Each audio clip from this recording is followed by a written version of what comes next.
Ika-16 na kabanata, ang nakaraan. Nanunood sa kanya ang may-ari na napasabi siya sa isip na ang opinyon ng may-ari ang pinakamahalaga. Teka, ano na nga ulit pangalan niya? So Hansan, sigurado akong iisipin niyang walang buhay ang tugtog ko. Nakita niya ang mukha nitong masayang nakapikit na sinabi pa niya sa isip na ano ang meron sa kanya.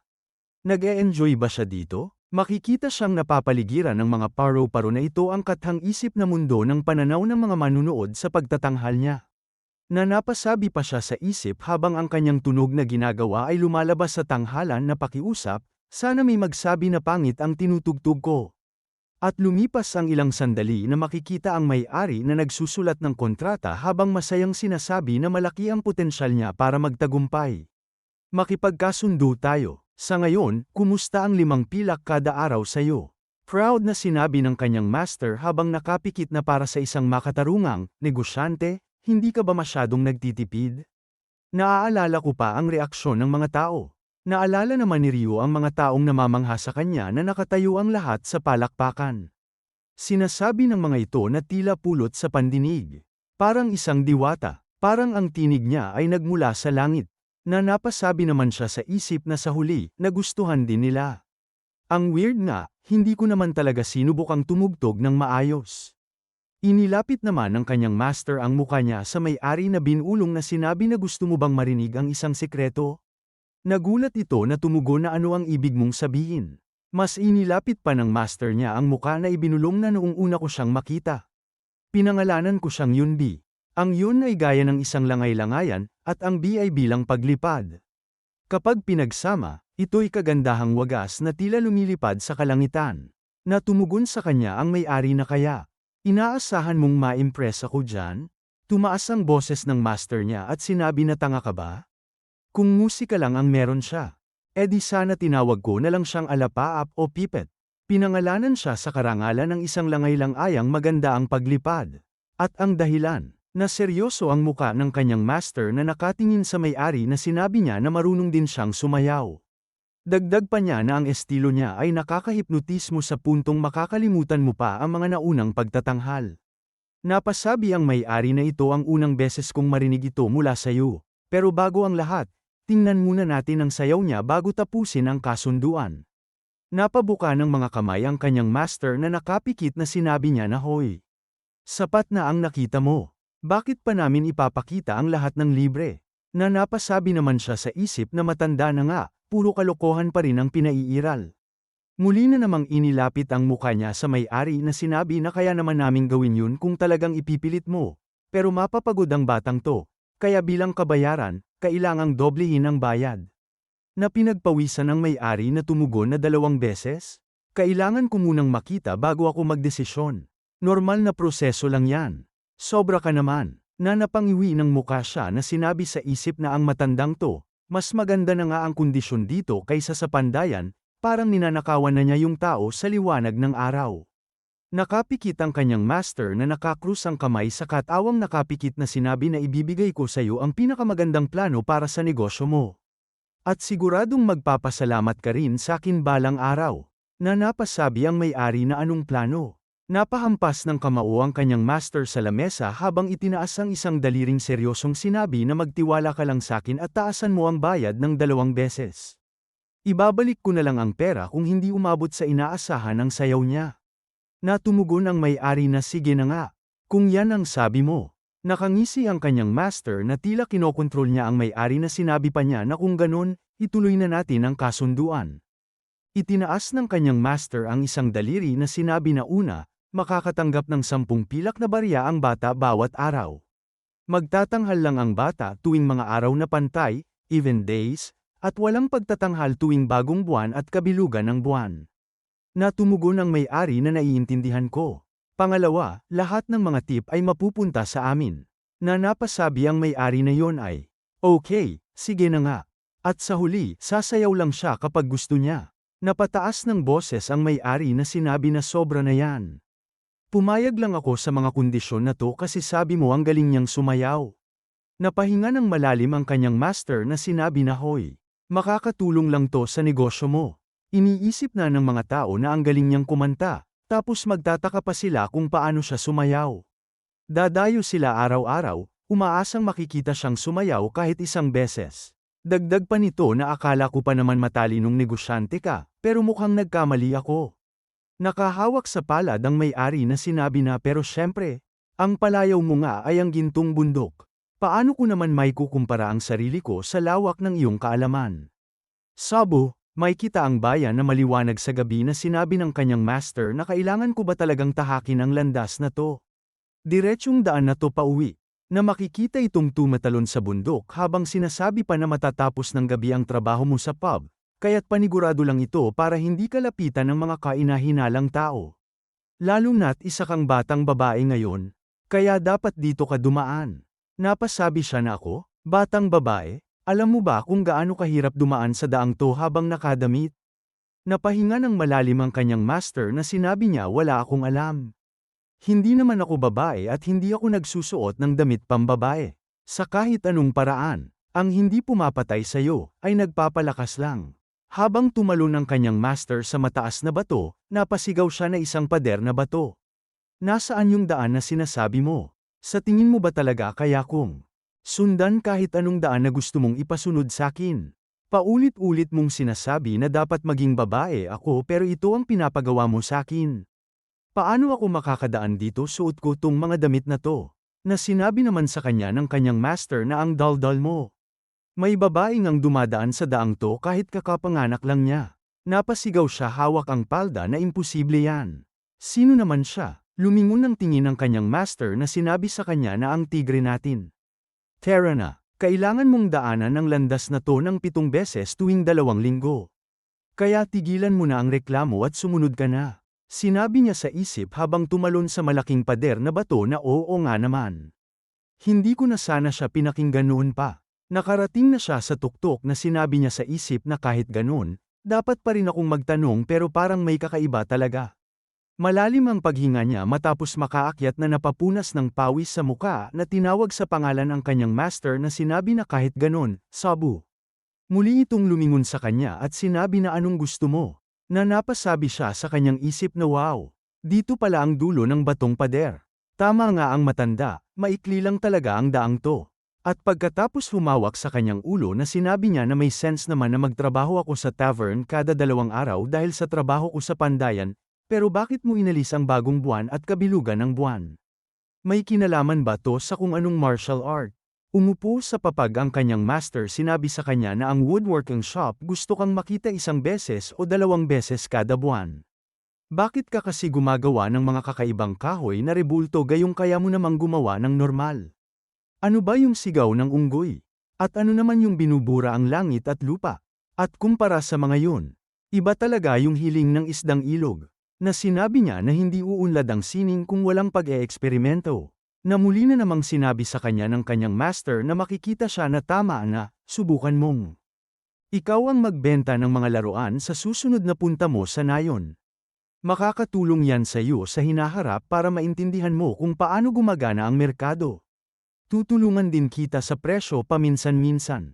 Na napasabi naman siya na so ang sinasabi mo, buong buwan puro pagkita lang ng pera ang gagawin ko. Palagi mo na lang akong pinipilit magtrabaho at hindi mo man lang ako tinuturuan ng martial arts. Sawa na ako rito. Napakunot ng noo na napatingin sa kanya ang kanyang master habang umiinom na napatahimik.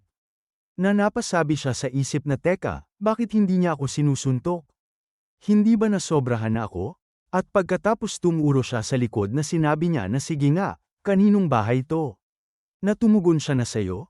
Dagdag pa niya na napaturo habang napangiwi ng muka na at sino ang kumupkop sa batang yon na hindi marunong mangaso, maglinis, o magluto para sa sarili, at inalagaan siya ng 3 taon habang tinuturuan ng musika at martial arts. Napatungo siya ng ulo na may pawis sa pisnging sinabi na obvious naman yun. Pagkapitik ng daliri itinutok ito sa kanya at sinabi na hindi ka ba nahihiya. Napahawak sa ulo siya na tumama ang salita sa kanya ng kanyang master na napasabi sa isip na ngayon sinasaktan niya ako kahit hindi ako hinahawakan. At pagkatapos tumingin ng seryoso ang kanyang master na sinabi sa kanya na at sa huli, sino ang mas bata? Natumugon siya na ako. Tumayo ito na sinabi pa sa kanya na so, ano pa bang gusto mo? Inaalagaan kita at tinuturuan. Kaya dapat kang kumita ng pera, mali ba yun? Napaluhod siya sa lupa habang sinasabi pa sa kanya ng kanyang master na so. May gusto ka pa bang sabihin? At ikaw pa ang nagsasabing bata ka? Gusto mong malaman kung gaano ako nagtrabaho nung kabataan ko? Halika rito, ikaw na walang utang na loob. Kung iniisip mong hindi ako patas, edi bumili ka ng sarili mong bahay. Walang utang na loob na bata. Na napasabi naman siya sa kanyang isip na buwisit. Pakiramdam ko ako ang tama pero hindi ko siya makontra. At wala akong maisip na isasagot. Bamaling ang kanyang master na humarap sa bahay habang sinasabi na sige, magreklamo ka pa. Babantayan ko ang kilos mo. Nakaluhod pa din siya sa lupang nakatuingong sinasabi sa isip na kaya ganito pala, ang hinanakit at lungkot ng isang batang walang-wala. At biglang napalaki ng mata siya nang may pumasok sa kanyang isip na napasabi na teka muna, sandali lang.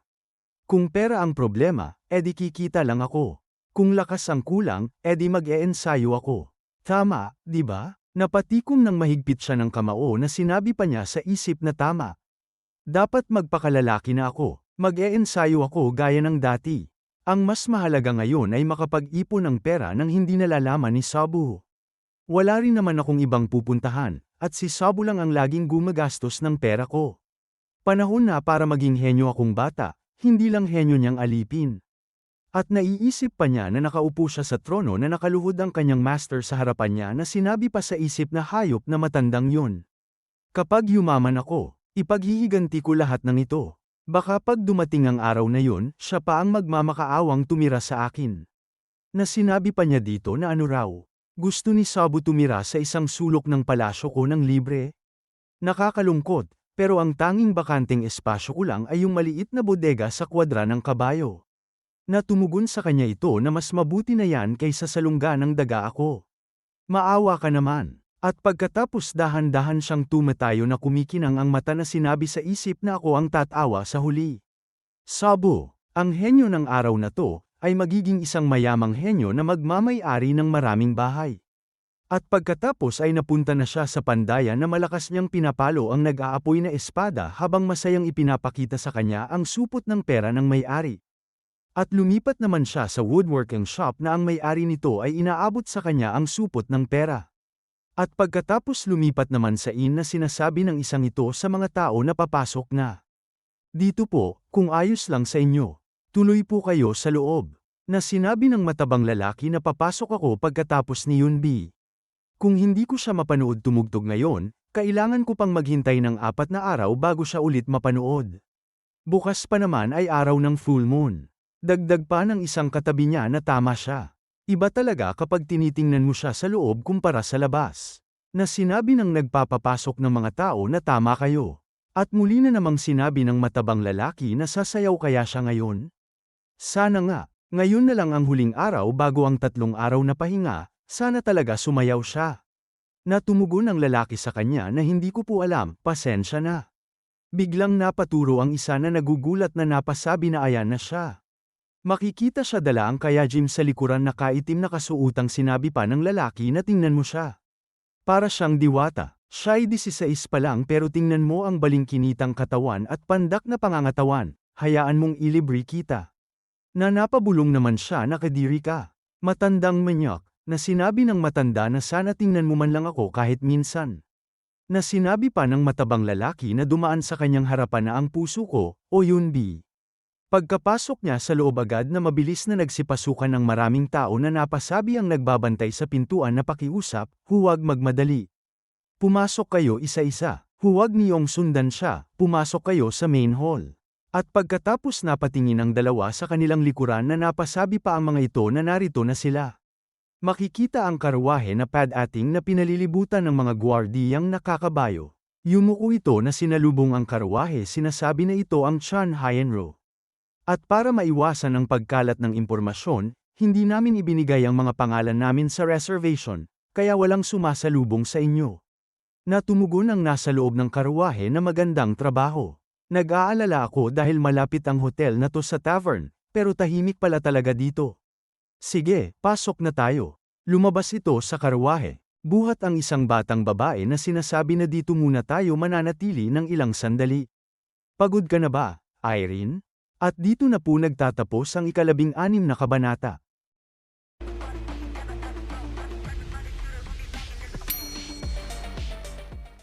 Ika-17 kabanata, sa pagpapatuloy. Buhat ng lalaking ito ang isang bata na sinabi niya na dito muna tayo mananatili ng ilang sandali. Pagod ka na ba, Irene?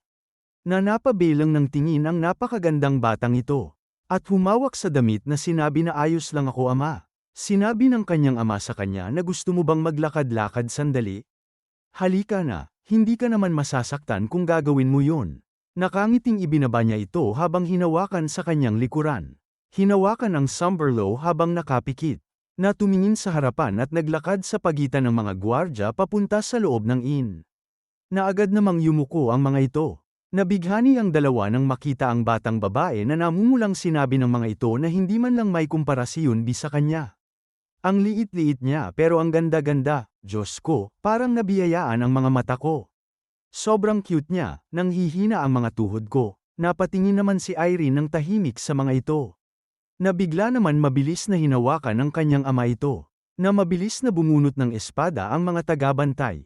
Na tinutok sa mga ito na sinasabi na hindi mo siya maaabot. Sa susunod na makita kitang tumingin sa kanya ng ganyan, hindi na ako magdadalawang isip na parusahan ka. Na ikinatakot ng mga ito. Mabilis na yumuko ang mga ito habang ibinalik ang espada sa kaluban ng tagabantay na sinasabi pa ng mga ito na oo, syempre. Patawarin niyo po kami. Lumingon ito sa kanila na sinasabi na tawagin mo ang may-ari at sabihin mong dumating na ang mga mahalagang bisita.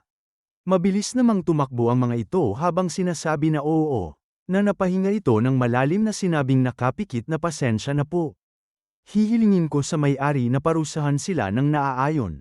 At pagkatapos sinabi nito na please, dito po tayo, na tumugon ang lalaki sa kanya na sige, tara na, at ilang sandali pa ay sumapit na ang gabi. Na makikita ang pinagtatanghala ni Ryu. Mula sa entablado nakatungo siyang nakangiti habang sinasabi ng manunood na wow. At namumulang sinabi ng matabang lalaki na nakita ko rin sa wakas ang sayaw niya, pwede na akong mamatay ng payapa. Napatingin sa kanya ang kanyang kasama na sinabi na hoy. Ang yunbi natin ay pare-pareho ang sayaw ng 3 araw, tapos iba na naman sa ika-4. Ika-10 araw mo pa lang dito, hindi ba masyado pang maaga para mamatay? Napatuloy itong sinabi na hindi yun ang ibig kong sabihin, tingnan mo may bangkay sa tabi mo. Tumawa ito habang sinasabi na siya ba ang tinutukoy mo? Epekto lang yan ng sayaw niya. Huwag kang masyadong magulat, ganyan din ako dati, pero ngayon sanay na ako. Na napasabi ito na kaya pala, ang bilis din ng tibok ng puso ko. Akala ko may mali na sa akin.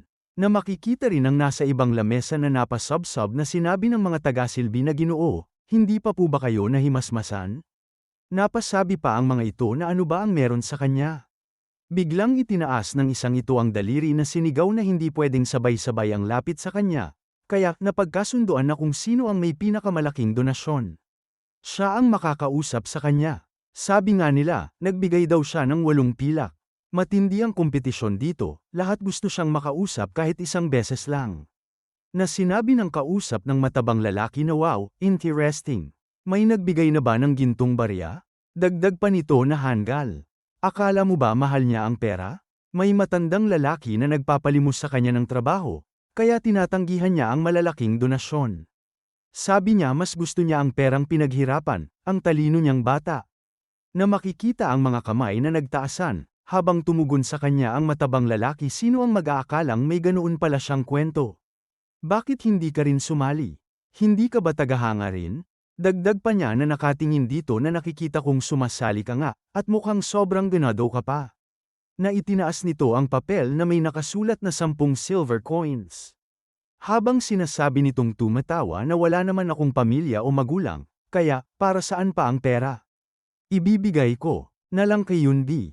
Sinabi niya habang inaabot ang supot ng pera na hindi ba ikaw si Master Joe? Ikinalulugod kong tanggapin ang regalong ito. Napahawak sa puso itong sinasabi habang napaubo na naalala ni Yunbi ang apelyido ko. Na sinabi naman ng matabang lalaki na kumalma ka lang. Nakatingin siya sa supot ng pera sinasabi sa kanyang sarili na mabigat ito, parang mga 73 barya. Maganda ang kita ngayon. Sasabihin ko kay Sabo na 21 lang ang kinita ko. Biglang isang boses ang maririnig sa kanyang bandang unahang sinasabi na Yunbi. Sandali lang. Ito pala ay ang may-ari na sinabi pa niya sa kanya na naiintindihan kong oras na para umuwi, pero, pwede ka bang magpakita ulit? Magbabayad ako ng doble. Uutusan ko ang mga gwardya ko na ihatid ka pa uwi at sila na rin ang magpapaliwanag kay Sabu mismo. Napasabi siya na pero hindi yan kasama sa usapan natin. Napahawak siya sa tainga na sinabi niya na doble ang bayad sa panggabing trabaho. Baka pag-isipan ko kung triple ang ibabayad. Na sumagot sa kanya ang may-ari na kayo talaga ng matanda. Pareho kayo, sige na nga, triple na. Dagdag pa nitong sinabi sa kanya na kaya pakiusap, galingan mo. Ang mga tao mula sa pinakamataas na antas ng lipunan ang nasa silid. Gets mo? Napahawak sa bibig siya at napaisip na sinabi na oo. Pinakamataas na antas ng lipunan sabi niya? So mga mayayaman to. At lumipas ang ilang sandali na siya ay tumutagtog na makikita ang lalaki na sakay ng karawahe kanina na nakikinig. Makikita siya sa maliit na entablado na pinapanood siya ng mga ito. At habang kinakalabit ang mga kwerdas ng kayajin kinakanta naman niya ang mga salitang ang ihip ng kanyang espada ay humawi sa hangin dilaw na mga dahon ay bumagsak sa puting tanawin ng nyebe. Kapag ako'y lumisan, kung sino ang tama at mali tanging malamig na buwan lang ang nakatitig sa akin. Ikaw na gumugol ng 30 taon sa paghahanap ng iyong espada. Ilang ulit nang naligas ang mga dahon at namulaklak muli ang mga usbong. Nakikiusap ako na sana'y tingnan mo ako habang tinutugtog ko ang tambol, ngunit hindi mo ako pinapansin. Para kanino ba namumukadkad ang mga bulaklak tuwing tagsibol? At pagkatapos niya itong tugtugin parang isang patak ng tubig ang katapusan nito. Natahimik lang na nakatingin sa kanya ang mga ito. Napahawak siya sa dibdib na sinabi niya sa kanyang sariling nakapikit na bakit kaya sila tahimik. Baka hindi nila nagustuhan. Biglang napahampas sa lamesa nitong sinasabi na ang ganda ng kanta. Sobrang ganda ng kanta. Dagdag pa nitong masayang sinabi sa kanya na wala pa akong narinig na mas maganda sa loob ng ilang dekada. Tumatagos sa kaluluwa ko ang bawat nota mo. Ang galing ng teknik mo at kung paano mo ipinapasa ang emosyon. Ikaw, anong pangalan mo? Natumugon siya na ako si Yunbi. At salamat sa kabaitan mo. Wala pa ako sa kalahati ng dapat kong marating. Na muli na namang sinabi nito sa kanya na napakaganda ng tinig mo. Kung sa tingin mo'y baguhan ka pa lang, pwede ko bang asahan na mas maganda pa ang awit mo sa susunod? Dagdag pa nito na sa tingin ko ay nasa napakataas ka ng antas ngayon. Bagay na bagay sa iyo ang pangalan mo. Tumawa naman ang isang itong sinasabi na maganda siya. Pero hindi mo siya maikukumpara sa ganda ng anak mo.